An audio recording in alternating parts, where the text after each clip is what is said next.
Hi friends, ಇದು ಬುಧವಾರದ log ಆಗಿರುತ್ತೆ. ಇವತ್ತಿನ ದಿನ ನೋಡಿ ತುಂಬಾ ಕೆಲಸ ಇತ್ತು. ಊರಿಂದ ಬಂದ ತಕ್ಷಣ ಮನೆಯೆಲ್ಲ ನೋಡೋಕ್ಕೆ ಆಗ್ತಿರ್ಲಿಲ್ಲ. ಹಾಗಾಗಿ ಕಿಚನಿಂದ ಎಲ್ಲ ಕ್ಲೀನ್ ಮಾಡ್ಕೊಳ್ಳೋಣ ಅಂತ ಕ್ಲೀನ್ ಮಾಡ್ತಾ ಇದ್ದೀನಿ.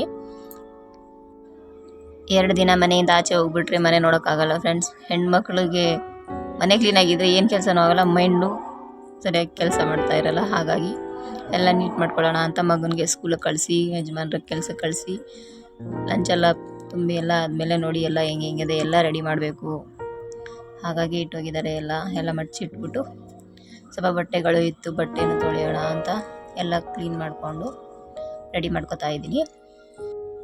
11 o'clockಗೆ ಇವತ್ತು ಜೈನ್ ಸ್ಕೂಲ್ಗೆ ಹೋಗಿ ಪ್ರೈಸ್ಗಳನ್ನ ಡಿಸ್ಟ್ರಿಬ್ಯೂಟ್ ಮಾಡಬೇಕು. ಹಾಗಾಗಿ ಬರಬೇಕು ಅಂತ ಹೇಳಿದರು. ಹಾಗಾಗಿ ಹೋಗಲಿಕ್ಕೆ ಬೇಗ ಕೆಲಸ ಮುಗಿಸೋಣ ಅಂತ ಬೇಗ ಕೆಲಸ ಮಾಡ್ತಾಯಿದ್ದೀನಿ. ಬಟ್ಟೆಗಳಿದ್ರಂತೂ ಮೂಡೇ ಆಗಲ್ಲ. ಇವತ್ತಿನ ದಿನ ಎಲ್ಲ ನನ್ನ ಮೂಡೆಲ್ಲ ಆಫ್ ಆಗಿರುತ್ತೆ. ಹಾಗಾಗಿ ಇವತ್ತಿನ ಬಟ್ಟೆ ಎಲ್ಲ ಬೇಗ ಕ್ಲೀನ್ ಮಾಡಿಬಿಡೋಣ ಅಂದ್ಬಿಟ್ಟು ಸಿಸ್ಟ್ರಿಗೆ ಹೇಳ್ಬಿಟ್ಟು 11 o'clock ಬರ್ತೀನಿ ಅಂತ ಓಕೆ ಅಂತ ಅಂದರು. ಹಾಗಾಗಿ ಬಟ್ಟೆ ಎಲ್ಲ ವಾಶ್ ಮಾಡಿ ಎಲ್ಲ ಕ್ಲೀನ್ ಮಾಡಿ ಒಣಗಾಕ್ಬಿಟ್ಟೆ.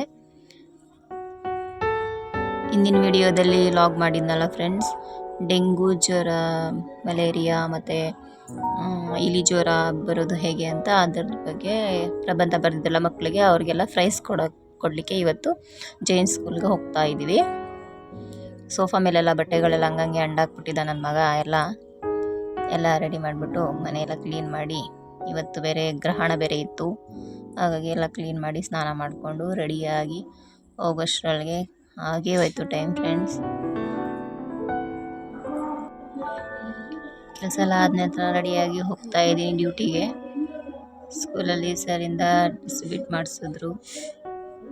ಲೈಕ್ ಮಾಡಿ, ಶೇರ್ ಮಾಡಿ, ಕಮೆಂಟ್ ಮಾಡಿ, ನನ್ನ ಚಾನಲ್ನ ಸಬ್ಸ್ಕ್ರೈಬ್ ಆಗೋದು ಮಾತ್ರ ಮರಿಬೇಡಿ.